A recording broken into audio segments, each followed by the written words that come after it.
This is Patrick Russell. I am interviewing Kenneth Rader for the first time. This interview is taking place on August the 9th, 2021, here in Claremore, Oklahoma. This interview is being conducted by the Making History Project. How are you doing today, Kenneth? Okay. All right. And can you tell me when you were born? 2/17/28. All right. That makes you what? February 17th, 1928. That makes you 93? Yes. All right. And where were you born? Maricopa, California. And what was Maricopa, California like when you were growing up? Well, my folks were Okies that went to California to make oil fields, and so I think I was fourth grade when they moved back. Somewhat. And where did you end up living in Oklahoma? All over the place, but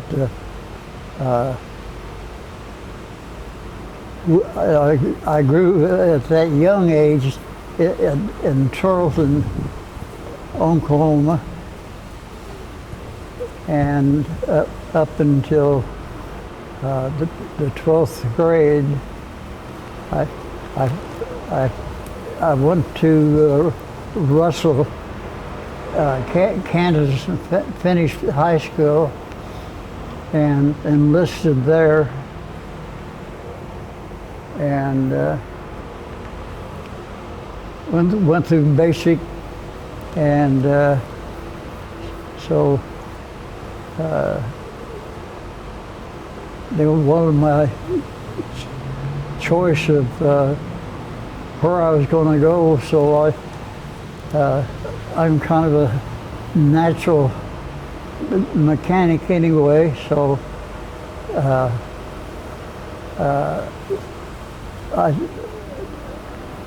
I thought pilot was, I wanted to fly those things, but anyway, the cadets was closed at that time, so I took my second choice was mechanics, and they sent me several places for schooling, electronics, mechanics, and finally to Williamsville to work as a mechanic on those FAs. And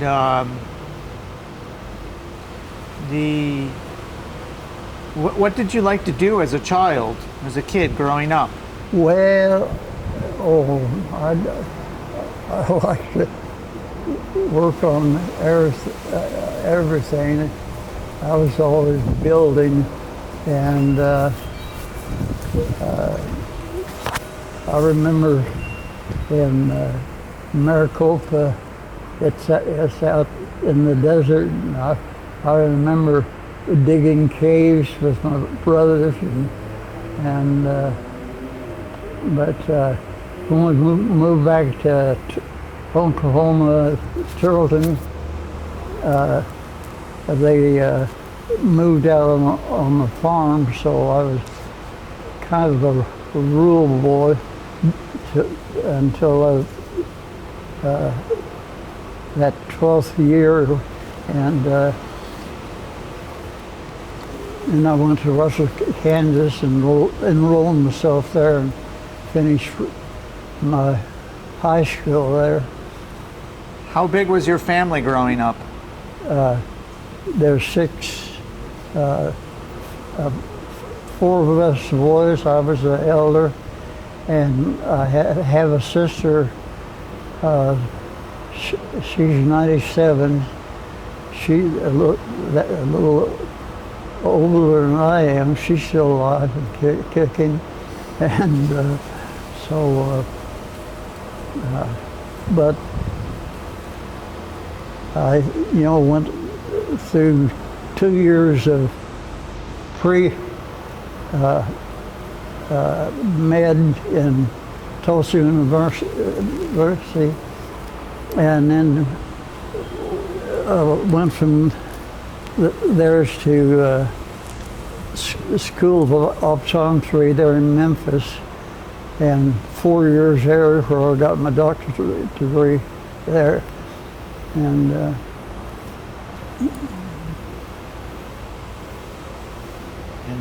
what did your parents do growing up? well, they tried to farm, but it weren't very successful back in those days. But my dad was not that good and a provider, so it kind of pushed me out to being the head of those boys, and kind of and worked them out on the farm, and until I went to Russell, Kansas. And what made you go to Russell, Kansas? Huh? What made you go to Russell, Kansas? I graduated the 12th in Russell.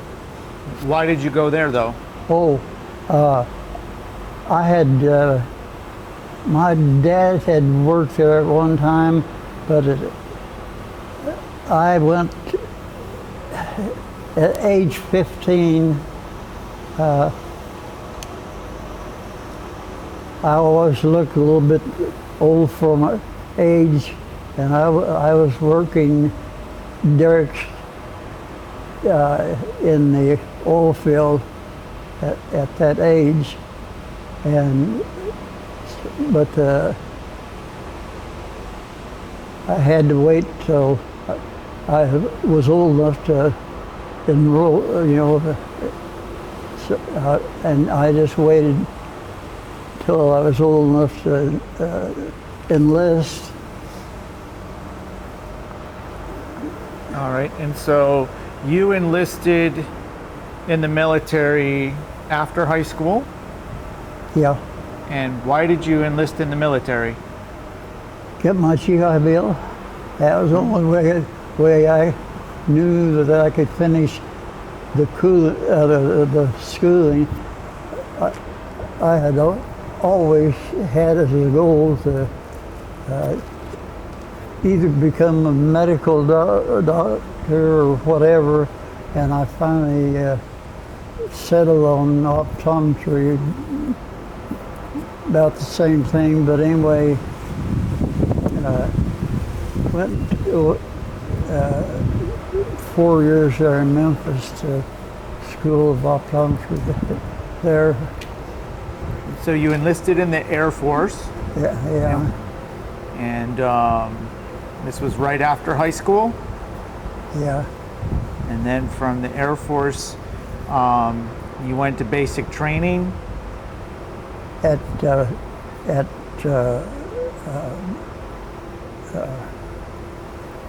see,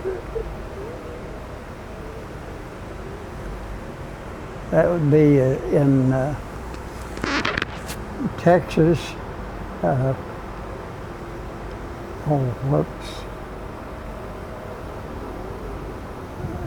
What's the name of that school? But anyway, I did my basic training there, and that's where they sent me to the different schools. He's going to get you. Okay, and how was basic training for you? Was it hard? How was basic training? Was it hard? Well, as a kid, you might know I was working oil fields on the farm, so I was used to hard work, and so it was basic was no problem for me. All right, and then were you the one? So you mentioned that you chose to be a mechanic. Pardon?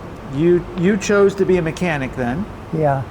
All right. So then you went to mechanic training, I guess. Yeah. How long was that?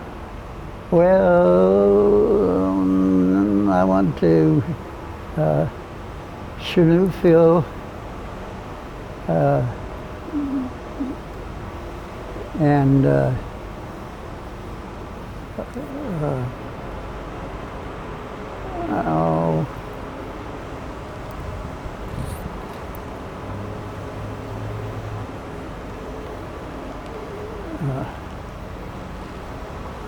well, anyway, I went to electrical training, and I guess that was up in Illinois, and Chanute Field, and then I went down to Mississippi and went to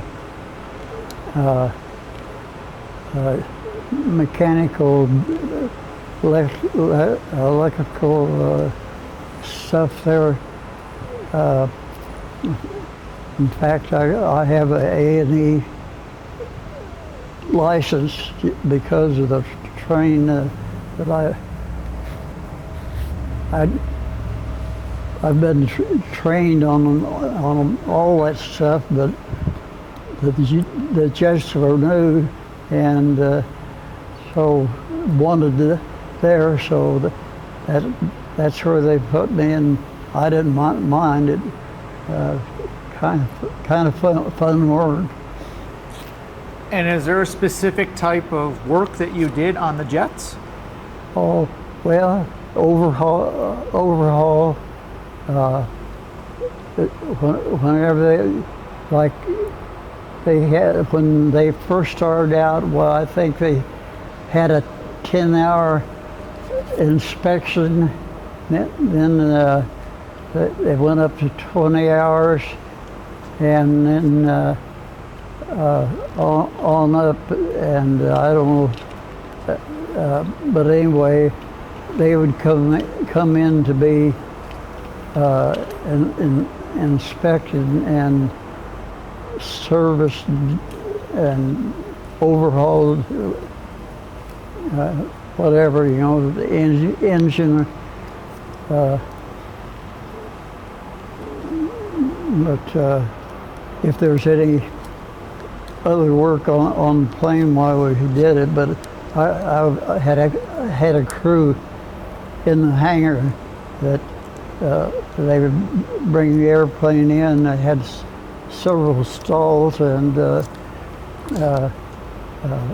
we'd do all the servicing that the plane required, whether it was a 50-hour inspection or whatever, and send it out, be test flown, and another one come in. But my main job was to keep those things in the air, since they were trying to run new pilots to the jets. Did you work primarily on the engines, electrical systems? What did you do? Anything on them. Everything? Yeah. In fact, when I got out of school and had to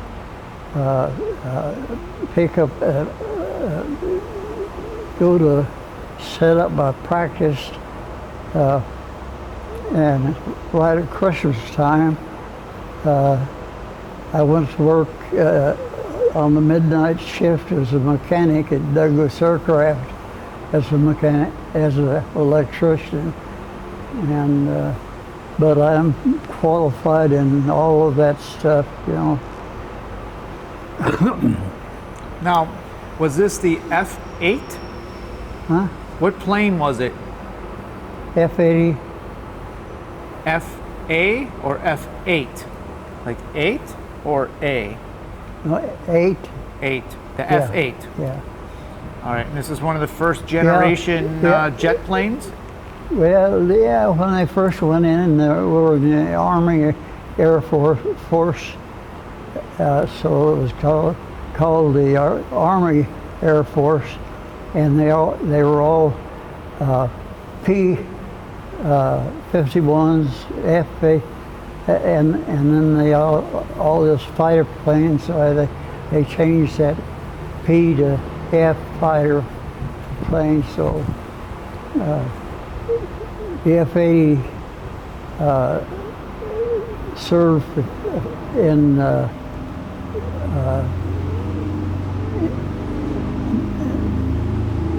at the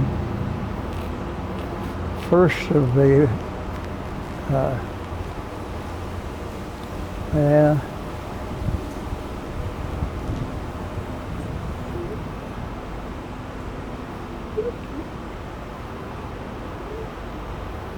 But anyway, it was in active Korean, you know, it was at the first of the Korean service. It was there. Now, I didn't go, I didn't get off that base because I had to keep those planes overhauled and taken care of and keep them flying, you know. Were they going to Korea? Huh? Were those planes going to Korea? Some of them did, yeah. In fact, I found a photo in the magazine and got the girls to cut it out and make a plaque. You know, this is the plane that I worked on all that time. That's of course I like the mechanics. It's just kind of a natural thing for me. And so the entire time of your military service, you spent it in the States? Pardon? Your entire career in the military was spent in the United States? Yeah.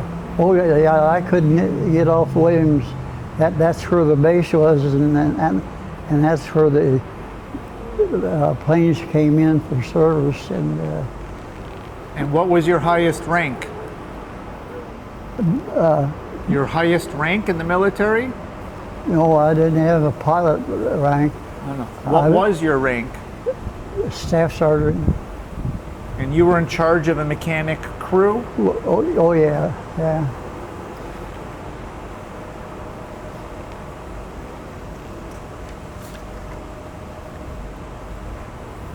And what was your most memorable moment from the Air Force? Getting blown down the runway. All right, tell me that story. Yeah. But it was all good stuff. No, but tell me that story, though. What happened? How did you get blown down the runway? Well, we did all the servicing the plane, whatever it needed, and sent it out for test flight.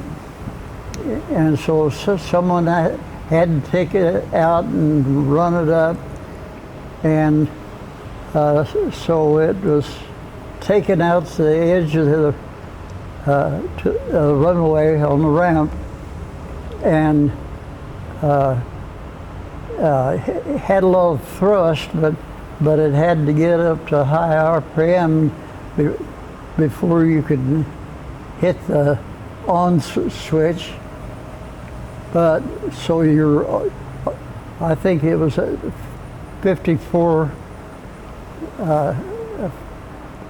yeah, 5,400 pounds of thrust, I think, is what that thing had. And you had to run it up to almost that speed to get it moving. Once it starts moving, you know, they really go. But anyway, the guy out, I hooked the APU unit up to it. What's an APU? Huh? What's an APU? Auxiliary power plant. It's it's about a 4x4 on wheels like a trailer. Of course, it had a generator in it, and so we'd start the APU unit, plug it in to the plane, and when it got up to RPM, why he can hit the on switch and start up, and of course he would be up to about full throttle, that thing, and starting to move, but he was supposed to go down with the ramp at the end, turn across, come back to the other side, and the hangars were just across the ramp from us, and he was a retired Navy guy, and I don't know why they put him in that position, but they shouldn't have. But I waved him on, and darned if he didn't turn that plane right around. I jumped behind that APU unit. I thought if I jumped behind it and braced my feet on it, why I could hold it.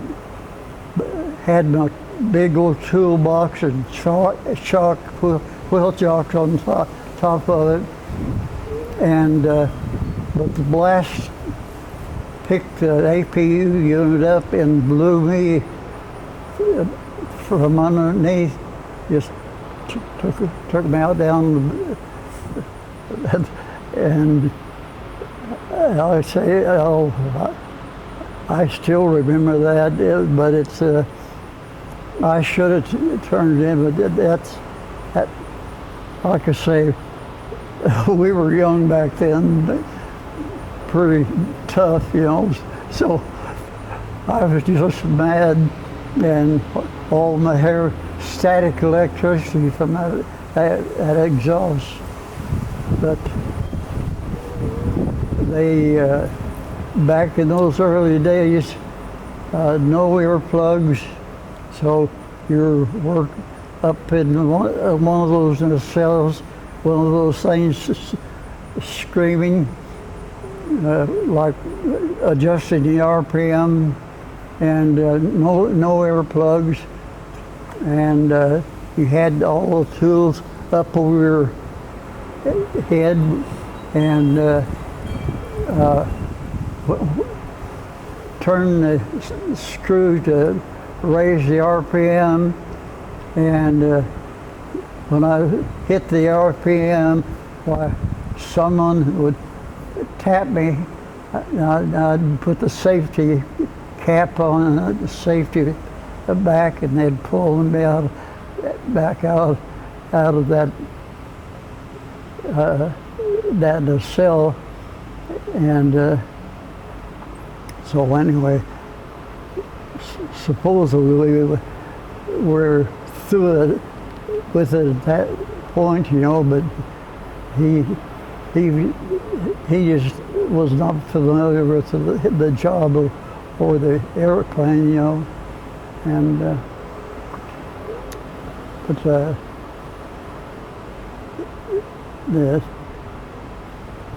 like I say, we didn't wear, back in those days, we didn't wear any earplugs, sunscreen, Arizona sun out there, and but it's all fun work. But I've also felt like, I've had about 4 operations on my back, and my ears, my hearing. We didn't wear any. I think wear any hair. I don't think there was such a thing there, but anyways, pretty raw, How far did you go down the runway? I don't know. Did you get airborne? Like, whoop? Well, yeah, I guess so, but I probably ended up. I probably hit the ground out over there, and of course that APU and that big toolbox and everything going with me, getting airborne. That's like 20 or 30 feet. Yeah. Oh, yeah. Wow. Yeah. Did you have some words to say to that pilot? Oh, I went back. I went back into to the headquarters. That were overall. Never did see that guy, so I guess they agreed with me that he was not fit for the job. Did he ever come down and apologize to you? No. No? Well, you survived being blown away by a jet. Yeah. Wow. Like, see, we got by with stuff, that, well, when younger, that we wouldn't, we'd be a little more cautious as older mechanics, but it was all fun work, really. Mm-hmm. And then, do you recall how long you were in the Air Force for? How many years? 3. 3. And then you get out, and then you start going to college with the GI Bill. Yeah, for 2 years at Tulsa University in pre-med, I had to have that before I could get into optometry school in Memphis. So when I finished the 2 years in Tulsa, why, I went directly in Memphis and finished my doctorate there. But I ended up as mainly a specialist in learning disabilities, and I taught as an adjunct for Oral Roberts University special ed department for a time. I made a videotape. They had a placard thing. Anyway, it was on child development, but I made that, and it was sent all over the country, but it was on child development. Child development and eyes? Well, it's like some of these kids are born with a computer up here, has X amount of capacity, but it's fed by different sensory systems, and genetics programs that these things develop, but sometimes it's not complete. So I would, with these kids, I would go through all the sensory systems, develop them to their capacity, coordinate them, and if you were correct in doing all that, why they've got a computer up here that works for them better. And I have often had parents comment on the personality changes of the children, and I said, well, if they have a better brain and their brain works better, why wouldn't they change, you know? And but it'd be like they have better use. But anyway, I'm at this point working on a book. There's a lot of stuff I know about all that is not written up, and I'm working on a book now. I've got I also have, just short of having a doctorate degree in ocular science, DOS. I didn't go the extra little bit to get it. I said, well, I've got to get out of here. I've got a family to take care of, and so anyway, I didn't go that extra time to get that degree, and it would not serve that well. I need the money, but I immediately, when I started practice, working like small children, you're not born knowing how to use the eyes together. It's genetically programmed. If there's anything wrong in that genetic program, you can't go around seeing double 20/20. So there's some neat defense mechanism, like turning one eye, getting it out of the way, and just using the other eye, crossed eyes. So I kind of worked a lot on that starting in that fashion on the learning disability. But anyway, going through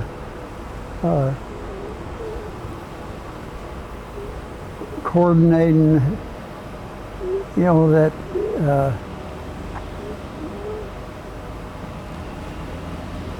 visual system with the motor system, like a portion of the retina has nothing to do with seeing. It goes to your muscular system, your kinetic system, and so you got to put all that stuff together. And I would, well, I've got case history, and some of it looked a little bit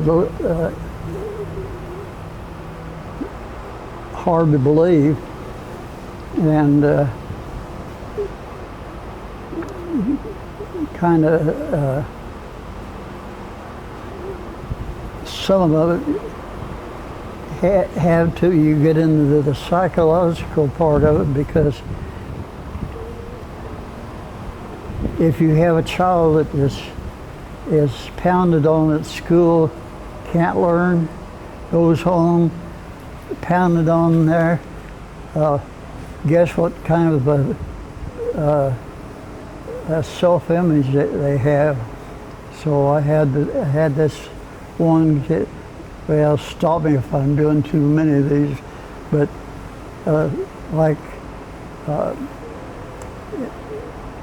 if you, but anyway, there's a way of going there and getting to that unconscious mind where that self-image exists, and some people call it hypnosis, but it's a way of working with the unconscious mind. And like one mother says, it's like the first session you brought me a new child. And like some of it's kind of hard to believe, but you're going into the system, setting things straight that genetics didn't quite do the job. Been fun work, and like I say, there's a lot of it that I've read that I know that I know where else it exists. So I'm writing that book on what I did, how I did it, and illustrating my case sister, you know. But I made like in I may have talk about this, but they had me to make a DVD that, well, it wasn't a DVD, I don't know what you call it, but anyway, it had all the video out, Oral Roberts, but it was on child development that went all over the world, you know. And I've got a lot of, because of my mechanical ability, I've got a lot of stuff that I invented, and I use in my work. But anyway, it kind of got away when I did fit some glasses and contacts, but it strayed far from that. Had adults coming in for therapy. I've had psychiatrists refer kids in, doctors of education refer to me. But anyway, he even got into, you know, child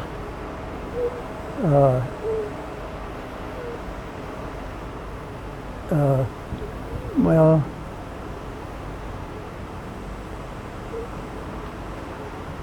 dispute on parents that were breaking up, you know, and kind of putting a family together. But anyway, did a lot of that stuff. But like I say, I could go on till I got hoarse and you got bored. So you spent then the vast majority of your post-military career doing developmental work with children? No, that was on my schooling in optometry and your.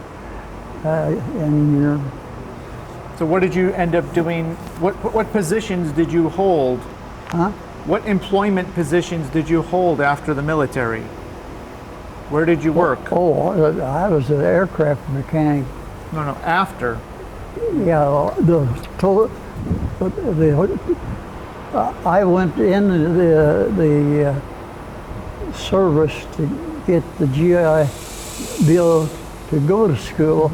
But after the military, Yeah.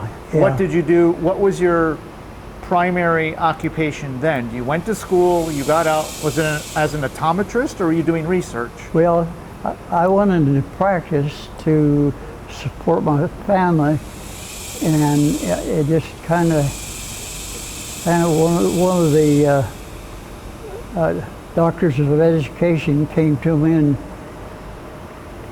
he and psychiatrist wanted me to go in with them and forming a clinic, and they said they had the idea of putting this Parkwood clinic, but they need someone in the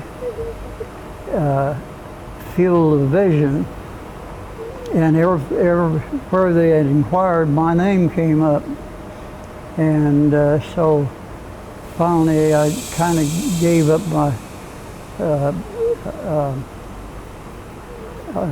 glasses. Well, mainly worked in the, well, it was a different practice, but a lot of fun. Love kids.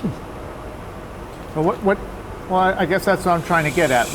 Where did you work then eventually? In my own clinic.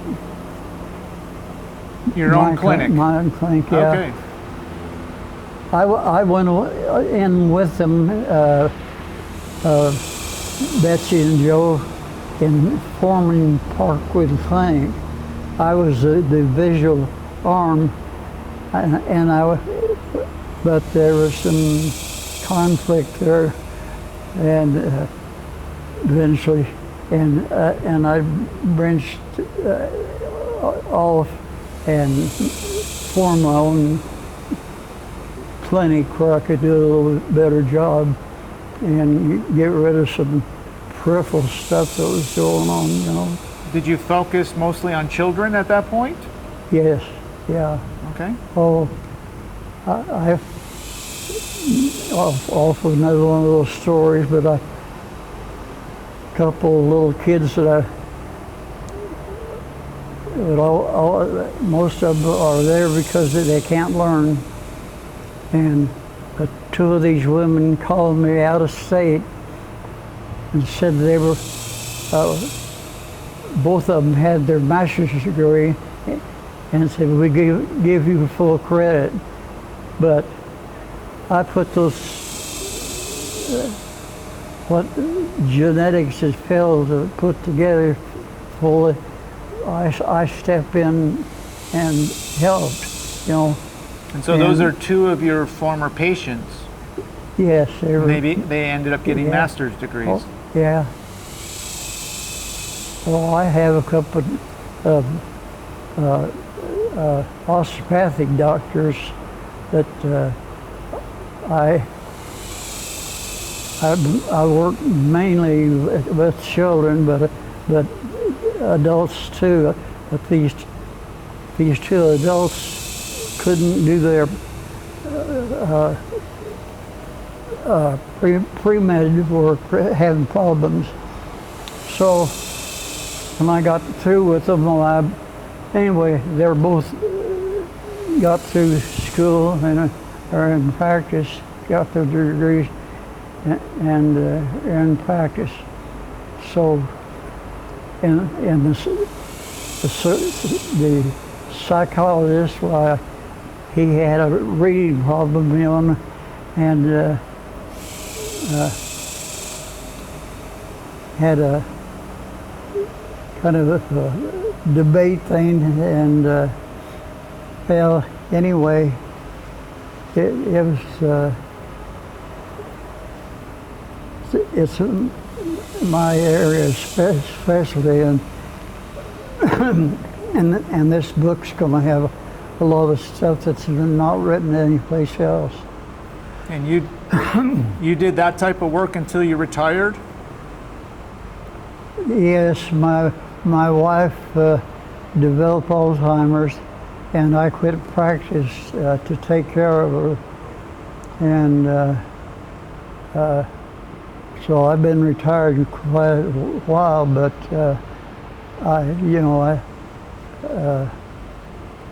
boy, it was, anyway, I just developed my time and taking care of her, and I've done a lot of writing of other stuff. I've got one manuscript that I'm, well, I lack just a little bit of having a degree in science, and but anyway, my liking just goes to scientific stuff. So anyway, this is a plummet mechanics. It's not true physics like I was educated in, but when they started breaking an atom apart and seeing what an atom was apart, I think there's 16 of those apart, but they call it quantum mechanics, and so I'm basing, theoretically, you could have a console and the formulas and the access, I think, last before I well, after I took care of my wife, there was, I think, 16 of those particles, and so it would be possible to have a formula and a console that you could put together by that formula if you wanted to make that instrument there, and you had the formula for it. All you'd have to have are those particles, and or you could take that instrument there apart to its consistent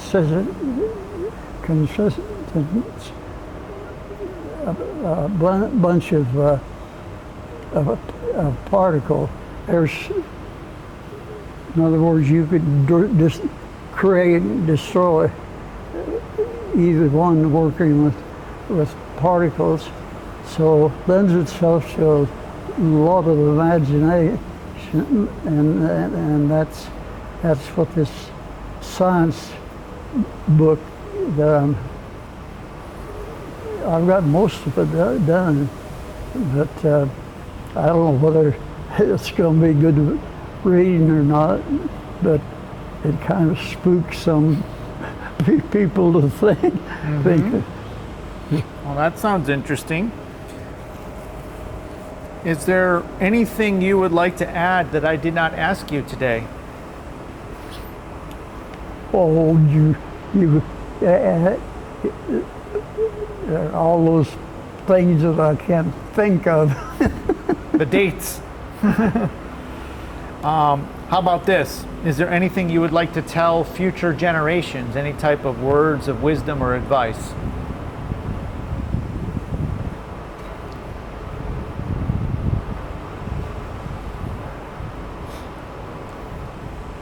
Well, I would recommend if they have that kind of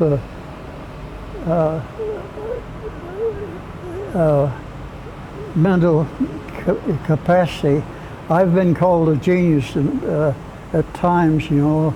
It's just that I've accumulated all of these bits of information that I can put together. But if I were a young person with a bent toward the science that I like now, this quantum stuff, but I'd go into that, but boy, you really get in deep, you know, it's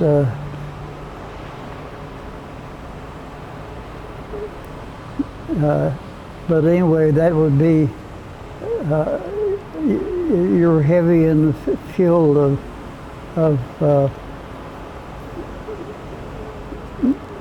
the particles and quantum mechanics, but a lot of math and that stuff, and you have to like that stuff, you know, and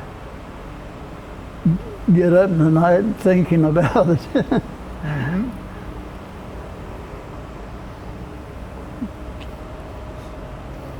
But optometry is a good field for them to get in to and make a living. And if you have that curious scientific bent, why you have a direction to go. Okay. All right, Kenneth. Well, I want to thank you so much for spending the time with me today and sharing your story. Well, my I hope I hadn't. I've actually done a lot of public speaking. You know, people want to, but well, that's a ways back. I got to where I used to. In fact, I've been on an international. I've been a speaker on an international child development thing. Like I say, I made that child development thing for Oral Roberts, and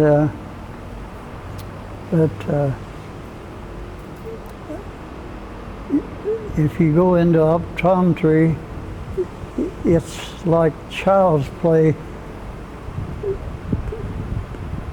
compared to what is out there, and but it's a good launching point. Mm-hmm. All right. Well, thank you for the time today, and thank you for your military service to our country. Okay. Well, I have to give the military. There's no way I've had both knees replaced. They're due to have my left hip replaced. My joints are wearing out, but the VA has taken care of me school-wise, health-wise, and really look after me. So I start out, and it's almost like I've come home, you know. Mm-hmm. All right. Wishing you all the best.